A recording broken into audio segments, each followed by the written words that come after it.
오늘은 에스겔서 5장 함께 공부하는 날인데 성경 공부하는 그런 집회 시간이니까 우리 1절부터 마지막 절까지 함께 먼저 읽고 공부하도록 하겠습니다. 에스겔 5장 1절부터 마지막 절까지입니다. 제가 한 절 읽고 우리 형제 자매님들이 한 절 읽고 교도하겠습니다. 너 인자야, 너는 날카로운 칼을 가져다가 삭도로 삼고 내 머리털과 수염을 깎아서 저울로 달아 나누어 두라.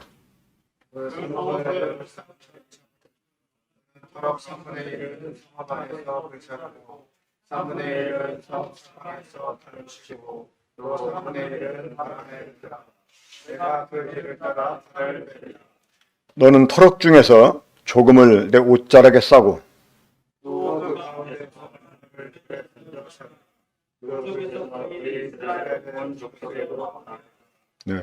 그 4장 1절부터 지금 우리가 함께 읽었던 이 5장 4절까지는 이제 하나님께서 에스겔로 하여금 하나님 말씀을 대언하게 하는데 좀 기이한 이런 형태로 하나님 말씀을 대언하게 하죠. 이제 그런 다음에 하나님께서 이제 그렇게 대언하게 하신 것에 대해서 본격적으로 본 내용을 5절부터 이렇게 말씀하십니다. 주 여호와께서 이와 같이 이르시되 이것이 곧 예루살렘이라 내가 그를 이방인 가운데 두어 나라들이 둘러있게 하였거늘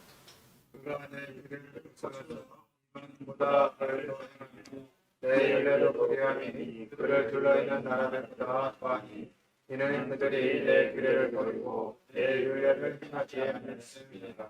그러므로 나 주 여호와가 말하노라 너희 요란함이 너희를 둘러싸고 있는 이방인들보다 더하여 내 율례를 행하지 아니하며 내 규례를 지키지 아니하고 너희를 둘러있는 이방인들의 규례대로도 행하지 아니하였느니라.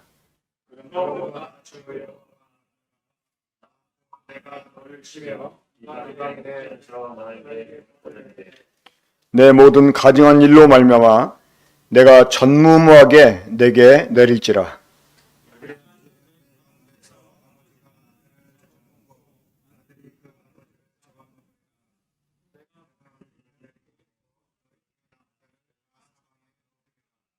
그러므로 나 주 여호와가 말하노라 내가 나의 삶을 두고 맹세하노니 내가 모든 미운 물건과 모든 가증한 일로 내 성소를 더럽혔은즉 나도 너를 아끼지 아니하며 긍휼을 베풀지 아니하고 미약하게 하리니 너희 가운데서 3분의 1을 전염병하다가 죽지요.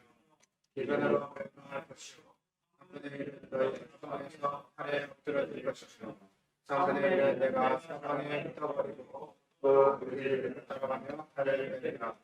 이와 같이 내 도가 다한즉 그들을 향한 분이 풀려서 내 마음이 가라앉으리라. 내 분이 그들에게 다한즉 나 여호와가 열심으로 말한 줄을 그들이 알리라. 내가 이제 오늘 말을 이방인들 중에서 모든 지나간 자의 전에 모욕거리가 되게 하니 내 노와 분과 중한 책망으로 내게 벌을 내린즉 너를 둘러싸고 있는 이방인들에게 내가 수치와 조롱거리가 되고 두려움과 경고가 되리라. 나 여호와의 말이니라.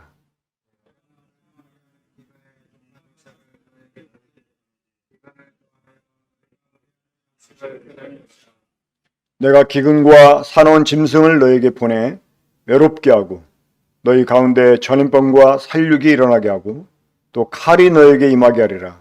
나 여호와의 말이니라. 아멘. 정말 끔찍한 일입니다. 이러한 일이 우리 가운데 절대로 일어나지 않게 되기를 바라고 참 이러한 그 유대인들의 모습은 여전히 지금도 마찬가지죠. 지금도 이 유대인들이 예수 그리스도를 믿지 않고 하나님을 이렇게 대적하는 이런 모습들을 보게 되는데 정말 이 에스겔서를 보게 되면 하나님이 이렇게 오히려 분노치 않으면 하나님이 불의한 분이 되시는 그런 이제 경제 지경에까지 유대인들의 범죄가 아주 넘쳤다라고 이렇게 말할 수가 있습니다. 자, 우리 에스겔서 말씀을 제대로 이해하려면 항상 이 배경을 딱 염두에 두고 말씀을 대해야만 됩니다. 자, 에스겔이 언제 하나님께 부름을 받았죠? 나이 말하는 게 아니고 연도수로. BC 592년. 그 2차 포로로 끌려갈 때가 BC 597년이었거든요. 그래도 이제 5년 뒤에 에스겔이 부름을 받게 됩니다. 자, 이 예루살렘이 바벨론에 이 3차에 걸쳐서 침공을 받아요. 그리고 3차 때 완전히 멸망을 당합니다. 근데 이 에스겔은 2차 때 포로로 끌려가죠. 그 여호야긴 왕 때 이제 그 여호야긴이 또 배반하니까 바벨론은 재차 침공에 들어와가지고 그때 10,000명 정도를 이렇게 끌고 갑니다. 그때 에스겔도 잡혀가게 되죠. 자, 에스겔의 직업이 뭐였었죠? 에스겔의 신분이 제사장이었습니다. 그러니까 30살 때 본격적으로 이 제사장의 직무를 수행해야 될 나이가 되었을 때 하나님이 에스겔을 선지자로 불러가지고 하나님 말씀을 대언하게 하십니다. 저는 지난주 그 4장 말씀을 이렇게 들으면서 같은 선지자라도 다른 선지자들은 하나님 말씀을 주시면 말씀만 하면 됐잖아요. 근데 에스겔은 이건 완전히 몸으로도 때우기 힘든 그런 일이 아닐까. 390일을 좌편으로 누워있고 그것도 움직이지 못하게 하는 줄로 이렇게 동해오는 것처럼 해놓고 또 40일 오른쪽으로. 제가 이 대전에 있을 때 이제 꼭 참석을 해야 되는 결혼식이 있어서 서울에 올라왔는데 그때 이제 우리 주희하고 주연이가 이 구룡단 역 쪽에서 방을 얻어가지고 자취하고 있었거든요. 그러니까 이제 제가 전날 올라와서 이제 애들하고 잠을 자는데 이게 방은 넓지 않고 이게 또 아들들 같으면 괜찮은데 다 큰 딸들하고 이렇게 살려니까요. 또 이게 또 담은 안 되잖아요. 그러다 보니까 제가 이제 한쪽에서 이렇게 오른쪽으로 이렇게 누워서 잠을 잤는데 아마 이 무의식 가운데 이게 이제 내가 움직이면 안 된다 이렇게 생각을 해서 그런지 계속 그렇게 잤었나 봐요. 아침에 일어났는데 옷을 입을 수가 없었어요. 눌려가지고. 아마 그 후유증 때문에 지금도 이 오른쪽 어깨가 안 좋은 것 같아요. 그런데 390일 또 40일 정말 또 그것도 아니 유다인들이 하나님의 벌을 받아가지고 굶주리는 거야 그렇다고 치고 왜 에스겔이 그렇게 굶어야 되냐고요. 이 저울로 다서 먹고 또 그것도 소똥을 연료해가지고 구워 먹고 정말 막. 근데 오늘 5장에도 그런 말씀 나오지만 하나님이 이 에스겔에게 네 머리털하고 수염을 깎으라고 말씀하시잖아요. 이 원래 제사장들은 머리털 이렇게 수염 깎으면 안 됩니다. 그리고 유대인들에게 있어서 수염을 깎는 일은 이 수모를 겪는 그런 멸시를 받는 그런 일이었었어요. 근데 하나님이 제사장들에게 하지 말라고 하신 일을 뒤집어서 이 에스겔에게 머리털을 밀고 수염을 깎으라고 이렇게 말씀하십니다. 그러니까 참 그냥 말씀만 전하면 되는 게 이게 선지자인데 이 에스겔은 완전히 막 이 말씀을 몸으로 이렇게 전하는 거예요. 몸으로. 자, 그럼 하나님께서 이렇게 에스겔에게 몸으로 이 말씀을 대언하게 하신 이유가 무엇 때문일까요?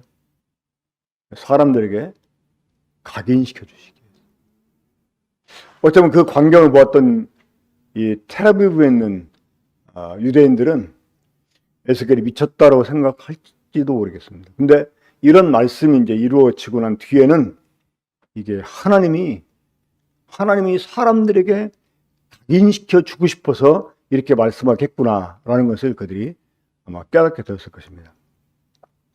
그 5장 뒷부분에도 그런 말씀이 있죠. 그 13절 보면 이와 같이 내 노가 다한즉 그들을 향한 분이 풀려서 내 마음이 가라앉으리라. 내 분이 그들에게 다한즉 나 여호와가 열심으로 말한 줄을 그들이 아니라. 그러니까 이제 그 전에 계속 경고할 때는 그런 경고를 무시하고 전혀 그런 경고에도 눈 하나 깜짝 않던 이런 사람들이 이제 끔찍한 벌을 당한 뒤에 하나님이 처음부터 계속 이런 말씀을 우리에게 정말 쉬지 않고 해주셨구나 하는 것을 깨닫게 된다는 거죠. 근데 이 에스겔 같은 경우를 보면 하나님이 특별한 방법으로, 그렇죠? 말로만 아니라 행동으로 그 말씀을 이렇게 보여주면서 대언하게 하셨는데 정말 하나님께서 기이한 방법으로까지 우리에게 말씀해 주셨구나 하는 것을 각인시켜 주시려고 에스겔에게 이러한 일을 하게 했다고 생각을 합니다. 자, 예루살렘이 1차 침공을 받습니다. 그때가 BC 602년 혹은 603년경입니다. 그때 왕을 패하고 이제 여호와긴을 이렇게 세우게 되죠. 그리고 이제 그때 1차에 많은 사람들을 포로로 끌어갑니다. 그런데도 이 하나님의 그 뜻대로 살지 않으니까 하나님이 바벨론을 재차 이렇게 침공하게 해가지고 또 한 번 그 포로를 잡아가게 하죠. 그때는 왕까지 포로로 끌려가게 됩니다. 그리고 이제 다른 왕을 세워놨는데 이 왕이 주변 국가들과 연합을 획책하면서 이제 또다시 바벨론을 배반하고 하나님을 거역하게 되니까 하나님이 그때는 이제 완전히 예루살렘을 망하게 버립니다. 이제 우리 삼세판 그런 말 있잖아요. 삼세판. 그러니까 하나님이 이 세 번째는 더 이상 용서하지 않은 거예요. 자, 이 에스겔은 두 번째 침공 후에 포로로 끌려간 상태에 있다가 하나님의 부름을 받았습니다. 자, 하나님이 에스겔을 부르신 이유가 무엇 때문이었을까요? 그 에스겔을 불러서 이 하나님 말씀을 대언하게 하신 이유가 무엇 때문이라고 했었습니까? 여전히 이런 하나님의 끔찍한 징벌을 당하고도 유다인들이 회개 찾는 거예요. 이미 바벨론의 포로로 끌려온 사람들도 하나님이 자기들과 함께 하시니까 곧 예루살렘으로 돌아갈 것이다 라는 헛된 희망을 가지고 있었어요. 또 예루살렘에 남아있는 사람들은 하나님이 자기들과 함께 하시면 또 함께 하시기 때문에 바벨론이 이인에 멸망을 당하고 우리가 평안을 누릴 수 있을 것이다. 이러한 헛된 소망을 가지고 있었어요. 그러니까 이게 아주 많은 데 있었어요. 유대 사회에서. 이 바벨론의 포로로 끌려온 유대 사회나 예루살렘에 남아있는 유대 사회나 이런 헛된 믿음, 헛된 확신, 헛된 꿈이, 헛된 소망이 아주 많은 데 있었어요. 이것을 지난주에 우리 문행재님도 영적 낙관주의라고 표현했는데 이런 영적 낙관주의가 많은 데 있었어요. 자, 유대인들이 회개치 않은 이유가 무엇 때문일까요? 유대인들이 회개치 않은 결정적인 원인이 있습니다. 뭐냐? 죄가 뭔지를 모르는 거예요. 자기들의 죄가 뭔지를 몰라요. 그러면 자신들의 죄가 뭔지 모르는, 다시 말해서 이 죄의식이 일어나지 않는 이유, 그게 무엇일까요?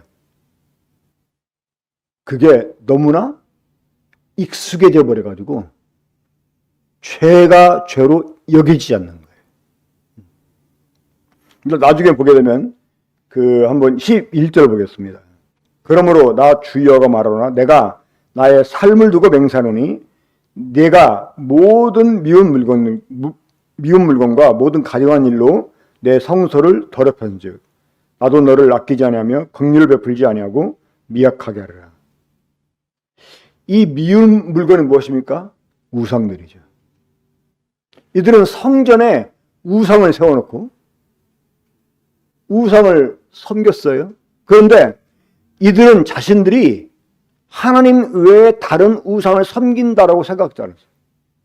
이들은 하나님을 섬긴다 생각을 했어요. 자, 이 당시 이스라엘, 북왕국 이스라엘은 말할 것도 없고, 남쪽 유다 왕국이 하나님께서 보실 때 악하고 가증하게 여긴 그 죄가 무엇일까요? 바로 혼합 종교. 하나님을 섬기는 것과 우상을 숭배하는 것을 믹서시켜가지고 하나님을 섬기는 거예요.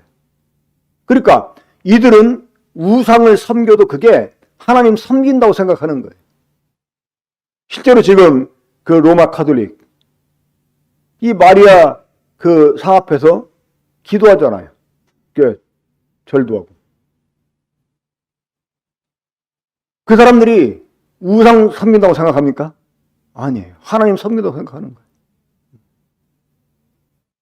그 하나님의 성전에 바알 신상 세워놓고 아세라 신상 세워놓고 동시에 섬기는 거예요. 그러니까 하나님이 이제 바알이 되고 바알이 하나님이 되어버리는 거예요. 이런 종교적인 혼합, 그 교리가 그들 속에 많은 데 있어가지고 그들은 우상을 숭배하면서도 그게 하나님을 섬긴다고 생각을 한 거예요. 그러면서도 얼마나 큰 영적인 자만을 가지고 있었습니까? 자, 이 에스겔 5장에서 예언하고 있는 내용이 예레미야 21장에서 그대로 성취가 됩니다. 한번 보겠습니다. 예레미야 21장입니다.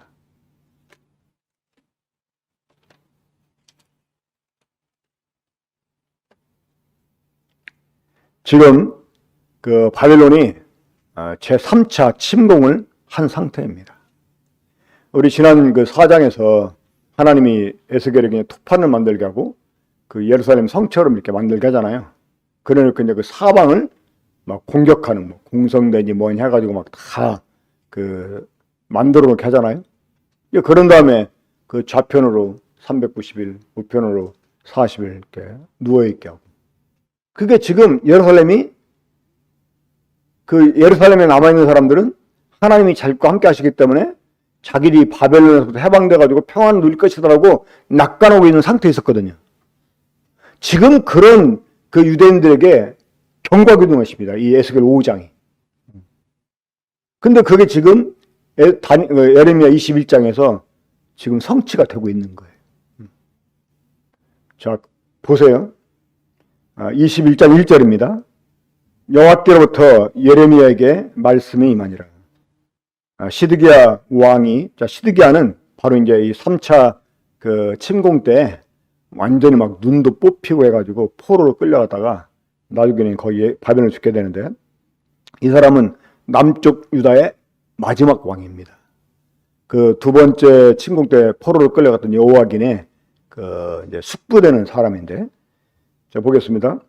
시드기야 왕이 말기야 아들 바수울과 제사장 마아세 아들 스바냐를 예레미야에게 보내니라. 바벨론의 느부갓네살 왕이 우리를 치니 청컨대 너는 우리를 위하여 여호와께 간구하라. 여호와께서 혹시 그의 모든 기적으로 우리를 도와 행하시면 그가 우리를 떠나리라 하니. 저 시드기야가 자기 신하를 예레미야에게 보내가지고 어떻게 하라고 그랬어요? 자기들 위해서 기도해 달라고? 그 하나님이 자기과 함께 하셔가지고 바벨론 군대라 이건 물러나게 하실 것이다. 얼마나 믿음이 좋아요. 하나님 의지하고 있잖아요. 그렇죠? 지금 하나님의 진노가 막 극에 달아가지고 이제는 막 더 이상 참을 수가 없는 거예요.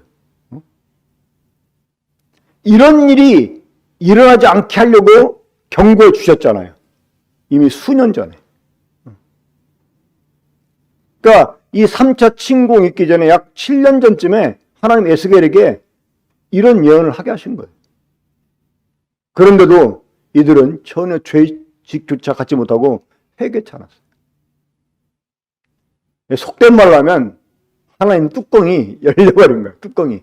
열려가지고 이제는 자, 뚜껑 열리면 누가 말려도 안 되잖아요. 그런 상태에 지금 이르렀는데 이 시드기야가 예레미야에게 기도하라는 거예요. 그는 하나님이 자기과 함께 하실 거라는 거예요. 이게 영적 낙관주의예요. 무조건 믿으면 된다. 이거 아닙니다. 무조건 하나님 의지하면 된다. 이거 아니에요. 무조건 기도하면 된다. 이거 아니에요. 이 모든 믿음, 모든 기도는 하나님과의 관계에서 하나님과 관계의 기초를 두는 거예요. 이 하나님과 관계가 바르지 못하면 믿음은 헛거고 기도도 그냥 헛것이 되는 거예요. 이 유다는 자신들이 지금 하나님에게서 버려진 사실을 몰랐습니다. 여전히 헛된 믿음을 가지고 헛된 소망을 가지고 있었어요. 자, 그런 시드기야에게 하나님이 예레미야를 통해서 이렇게 말씀하십니다. 이렇게 보면 에스겔 5장에 예언된 내용들이 21장에도 그대로 나타나고 있는 것을 보게 됩니다. 특별히 그 구절을 보면 이 서금에 사는 자는 칼과 기근과 전염병에 죽으려니와 너희를 에워싼 갈대아인에게 나가 상복하는 자는 살 것이나 그의 목숨은 전리품같이 되리라. 여호와의 말씀이니라. 내가 나의 얼굴을 이 성읍으로 향함은 복을 내리기 위함이 아니요 화를 내리기 위함이라. 이 성읍이 바벨론 왕의 손에 넘김이 될 것이요 그는 그것을 불사르리라. 그러니까 하나님이 에스겔에게 머리털을 그리고 수염을 깎고 그걸 3분의 1씩 막 칼로 치고 뭐 이렇게 막 바람에 날리고 뭐 하면서 이제 그 여러 가지 시행을 하게 하잖아요. 하나님이 그들로 하여금 이제 전염병이나 기근으로 죽게 하고, 그러니까 그 기근으로 죽게 한다는 것을 사장에서 그 양식을 데워 먹는 것으로, 그리고 이제 이 소인분으로 이렇게 땔감 해가지고 떡을 만들어 먹었다, 이것이 아주 그 수모를 겪는 것처럼도 보이지만 땔감마저 구할 수가 없는 거예요. 땔감마저. 그렇게 이제 오랜 동안 포위를 당해가지고 이 성중에서 양식이 그리고 물이 이렇게 떨어지게 되는 거죠. 그러니까 이제 그들이 굶주림으로 죽게 되고 또 칼에 의해서 죽게 되고 또 유리방황하게 이제 막 전 색으로 이렇게 흩어져가지고 또 살게 되고, 그러니까 이런 그 모습들이 이제 그 예레미야 21장에서도 말씀이 되고 있는데, 자, 이런 와중에도 이 시드기야는 하나님께 기도하면 하나님이 자기와 함께 해주시고 이 바벨론 군대를 물러가게 하실 것이다 라는 이런 낙관적인 생각을 하고 있었다고 하는 거예요. 지금 여기에서는 기도가 필요한 게 아닙니다. 뭐가 필요할까요? 회개가 필요해요. 회개가. 그러면 이 침공에 들어온 그 바벨론 군대 앞에서 이 유다인들이 하나님께 회개하는 방법은 어떤 방법일까요? 항복하는 것입니다. 이 항복한다는 건 뭡니까? 아, 이 일이 하나님께로부터 왔구나 하는 것을 인정하는 거예요. 하나님이 우리에 대해서 지금 맹렬히 진노하고 계시는 거야. 그럼 뭘 또 인정해야 되겠어요? 아, 내가 범죄했구나. 이걸 인정하게 되는 거죠. 자, 아까 이 하나님의 그 성소에 미운 물건을 가득 채우고 이런 말씀 나왔잖아요. 그 미운 물건이 우상이라고 그랬잖아요. 자, 그러면 우리 사랑하는 형제자매들, 그 당시 유대인들이 성전에 있는 우상을 미워했을까요? 애지중지했을까요? 애지중지했어요. 애지중지. 그렇죠. 그 우상이라는 게 뭐냐? 나는 아주 애지중지하는데 하나님이 미워하시는 거. 이게 우상이에요. 그렇죠? 유대인들이 얼마나 지극정성으로 우상을 만들고 섬기고 그랬었습니까? 하나님이 미워하시는 건데. 저는 그래서 이 말씀 이렇게 묵상하면서 우리도 돌아봐야 된다. 내가 애지중지하면서 놓지 못하는 거. 하나님은 그걸 미워하시는데 여전히 내가 만지작거리고 있는 거. 이것들이 우상이라고 하는 거예요. 그러니까 이 바벨론에게 항복하는 것이 하나님께 회개하는 첫 번째 모습이에요. 이 하나님의 진노 앞에서 자신들의 잘못을 인정하고, 그러니까 이 잘못을 딱 인정하는 사람은요, 하나님이 나에게 어떤 벌을 내려도 내가 감수하겠다, 이런 태도를 갖게 됩니다. 그렇죠?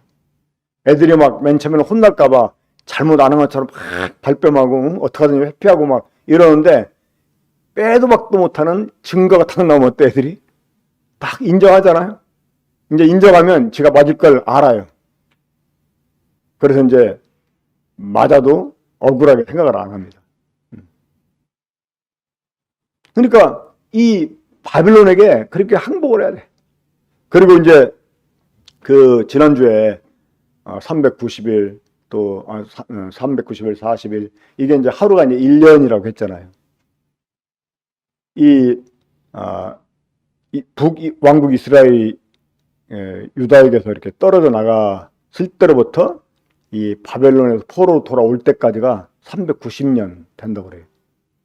그리고 유다가 이 3차 침공으로 멸망을 당한 뒤에 이제 다시 돌아올 때까지가 40년 좀 이렇게 된다고 그럽니다. 그러니까 이제 지난번에 문영님이 그런 얘기했지만 저도 이렇게 여러 이제 것을 참고해 보니까 어떤 사람들은 에스겔이 뭐 390일, 40일 누워가지고 이스라엘과 유다의 죄를 담당했다, 이것을 예수님이 우리 죄를 담당하시는 것처럼 또 적용을 시키는 사람들이 많이 있더라고요. 그건 이제 말도 안 되는 거고, 이스라엘과 유다가 하나님께 범죄한 횟수만큼 그들이 하나님께 징벌을 받는 것을 말하는 거예요. 자, 다윗도 범죄하고 난 뒤에 하나님 용서해 주셨지만 어땠어요?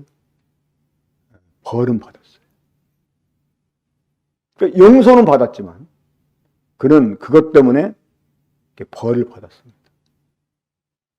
그러니까 하나님이 이 이스라엘을, 유다를 결국 이 징벌 가운데 던져 놓으시고, 그들로 하여금 그러한 죄값을, 그러니까 죄값을 치른다기보다는 그 하나님의 그 징벌의 한 일환으로 그들이 그런 수모를 겪게 해 주셨다고 하는 겁니다.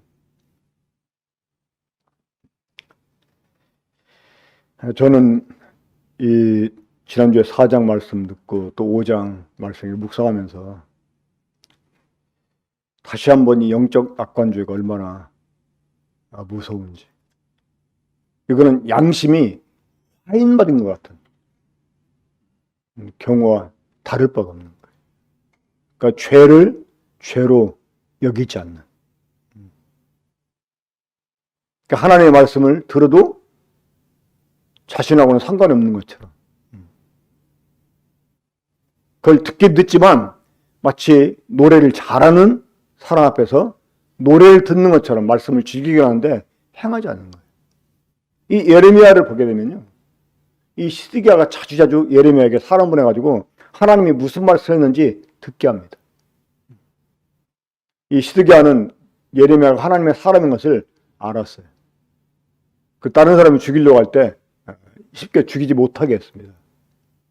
하지만 이 시드기야는 예레미야를 통해 들려진 하나님의 말씀을 듣긴 듣지만 그대로 실행하지 않아요.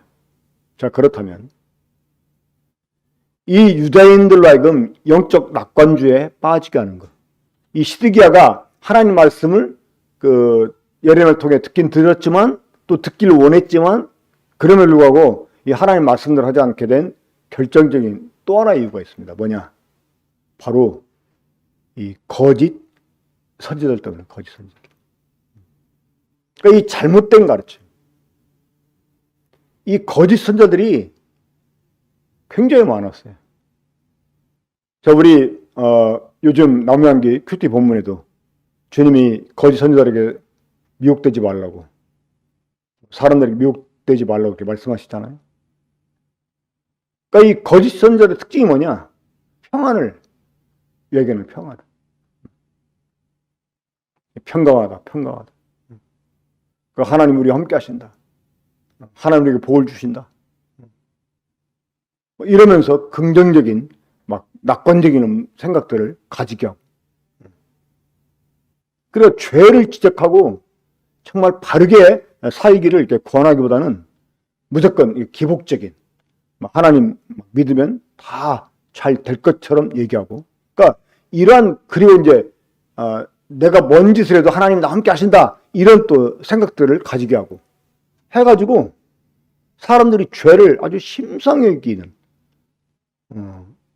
이런 그 상태로 만들어 놓은 사람들이 그냥 이 거짓 선지자들이라고 하는 거예요. 이 잘못된 종교 지도자들. 자, 그러면 이 거짓된 종교 지도자들의 이제 결정적인 죄, 어떤 죄가 있을까요? 하나님 말씀을 사람의 생각으로 바꿔가지고 사람의 계명으로 교훈을 삼아서 가르치는. 자, 예수님 당시에 바리새인들 보세요. 그 사람들이 우상 섬겼나요? 우상 섬기지 않았어요. 이 구약에 나와 있는 그 유대나 이스라엘 사람들의 지은 죄들, 바리새인들은 그런 죄 짓지 않았어요. 근데도 오히려 주님께 더 큰 저주를 받잖아요. 그 이유가 뭐 때문입니까? 결국 아까도 말했지만 그 혼합주의도요, 이 타협하는 거잖아요. 그러니까 하나님 말씀을 왜곡해서 타협하는 거예요. 근데 이제 그것의 그 극치가 바리새인들 때 더 있었어요. 그러니까 하나님 말씀을 왜곡해서 거기에 사람의 생각을 가미해서 사람의 교훈으로 계명을 삼아 가르치는 이러한 이 종교 지도자의 잘못된 그 가르침이 사람들에게 이 헛된 믿음을 갖게 하고 헛된 소망을 품게 하는 그런 이제 그 죄에 머물게 한다는 거예요. 지금도 이 광신자들 보세요. 이 광신자를 보면 그냥 일반 세상 사람들이 봐도 저러면 안 되는 거예요. 그런데 그런 일을 하고도 눈 하나 깜짝하잖아요. 그러면서 막 확신을 하고 있어요. 하나님이 자기 하나님이고 자기는 하나님의 사람이고 하면서 막 아주 확신을 갖습니다. 자, 마지막으로 이제 어차피 성경 공부하는 시간이니까 좀 본문 말씀 몇 가지 설명드리고 마치도록 하겠습니다. 한번 5절 보겠습니다. 주 여호와께서 이같이 이르시되 이것이 곧 예루살렘이라 내가 그를 이방인 가운데 두어 나라들이 둘러있게 하였거늘.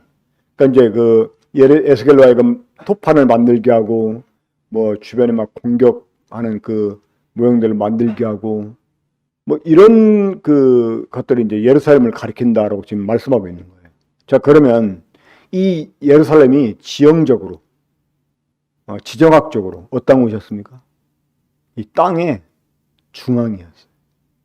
그러니까 하나님이 이스라엘을 이 땅의 중앙에 심어 놓으신 거예요. 그리고 모든 이방인들로 하여금 겹겹이 다 이렇게 둘러싸게 했어요. 이 세계 지도 그 6개 대륙으로 흩어져 있는 거, 이 퍼즐 조각처럼 퍼져 있잖아요. 이거 딱 하늘 앞에 놓으면 그 중심에 이스라엘이 있어요.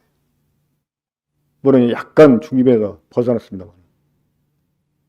그러니까 하나님이 이스라엘을 이 땅의 중앙에 딱 심어 놓으시고 그들로 하여금 하나님의 규례를 지키게 하시면서 하나님 영광이 정말 그 땅을 중심으로 해가지고 오히려 전 세계로 퍼지기를 원하셨는데 오히려 이들이 자기를 둘러싸고 있는 이방인보다 더 악하게, 그러니까 이방인들조차, 하나님의 규례를 알지 못하는 이방인들조차 하지 않는 이런 짓을 이스라엘이 하게 되었다고 하는 것입니다. 지금 그런 그 위의 말씀이 6절 이후로 쭉 기록이 되어 있습니다. 그러니까 하나님 볼 때 너무나 기가 막힌 거죠. 그 가나안 7 족속을 하나님 멸하신 이유가 무엇 때문입니까? 그들의 죄악 때문이었잖아요.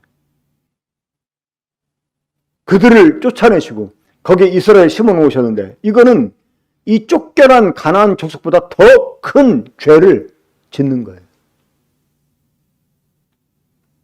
정말 하나님 가슴이 무너지는 일이었던 거죠. 저는 지난주에도 에스겔서 말씀 들으면서 요한계시록 2장 말씀이 생각났습니다. 에베소 교회를 향해서 주님이 네 촛대를 옮겨버리겠다, 이렇게 말씀했죠. 주님이 피로 사신 교회입니다. 교회는 어떻게 보면 영적으로 세상 중앙이나 마찬가지죠. 하나님이 세상의 중심으로 이 교회를 삼으셨어요. 하지만 이 교회가 하나님의 뜻대로 있지 못하면 교회는 더 이상 교회일 수 없는 거예요. 이 하나님이 성전을 버리시고 성전을 떠나신 것처럼 우리 주님이 교회도 버릴 수가 있어요.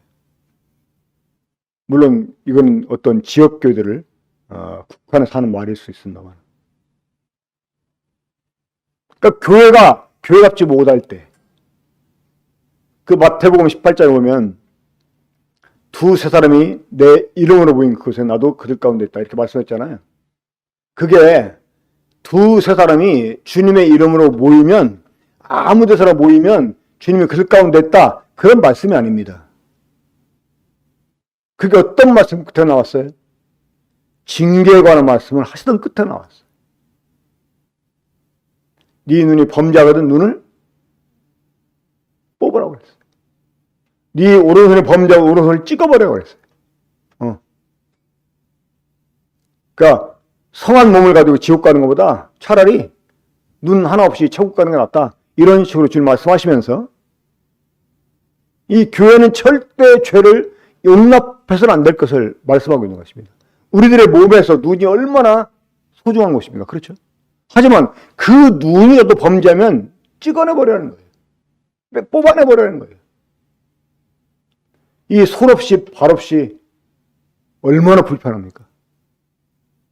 우리들의 그 외적으로, 우리들의 몸에 외적으로 나타나는 지체 가운데서 팔, 다리가 머리 빼놓으면 전부잖아요. 어떻게 보면 그렇잖아요. 근데 이게 없다고 생각해보세요.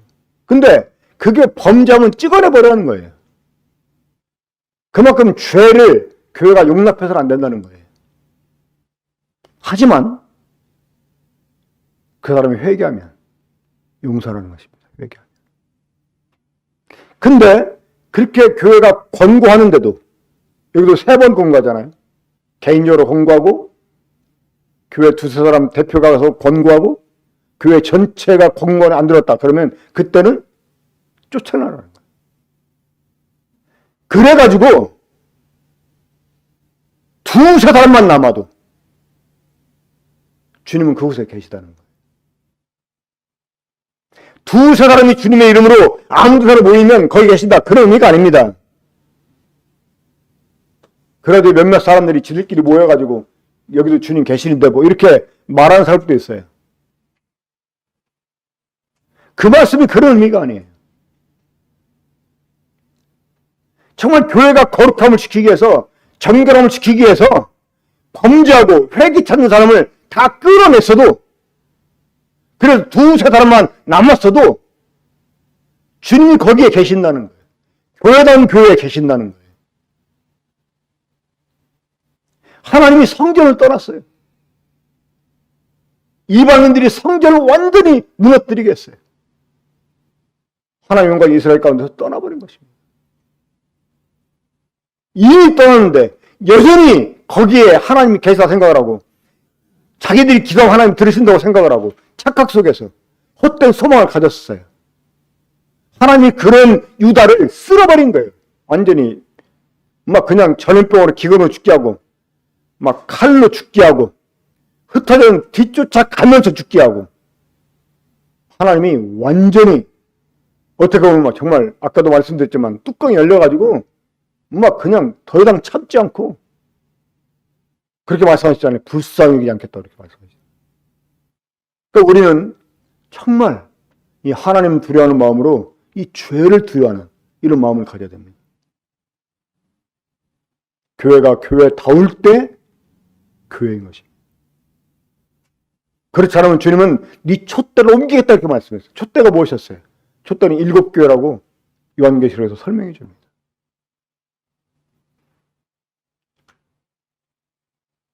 뭐 우린 주님이 필요하신 교회인데 그렇게 안일하게 생각할 수 없어요. 여러분 성지순례 가보세요. 특히 이 바울의 발자취를 따라서 터키 이런 데 가보세요. 성경에 나와 있는 그 교회들 없어요. 그러니까 모르겠습니다. 우리 군포번을교회도 주님 오실 때까지 계속 전소갈지 아니면 외적으로는 더 커졌는데 주님 없는 교회가 돼버릴지 안 그러면 성도 다 터져가지고 없어져 버릴 수도 있을 수도 있다. 우리가 그런 일을 당하지 않게 해서는 우리가 정말 주님 앞에서 깨어있어야 돼요. 순수하게 말씀 앞에서 나를 정말 비춰보고 내 눈이 보기에 좋은 게 아니라 하나님 눈에 보기에 좋은 것. 하나님이 미워하시는 것은 우리도 미워하면서 그것들을 우리가 버려야 돼요. 그래서 우리가 주님 앞에 정결함을 가져야 되는 것입니다. 그래야지만 교회가 주님 앞에서 교회답게 존재할 수 있고 주님이 그런 교회를 통해서 영광을 받을 수가 있는 거예요. 나중에 유다인들이 예루살렘에 돌아와서 성전을 재건했을 때 아니 이 재건하기 전부터 하나님이 그 스가랴 선지자에게 학개 선지자에게 뭐라고 말씀했습니까? 이 전의 영광이 이전의 그 전보다 더 크다고 말씀했습니다.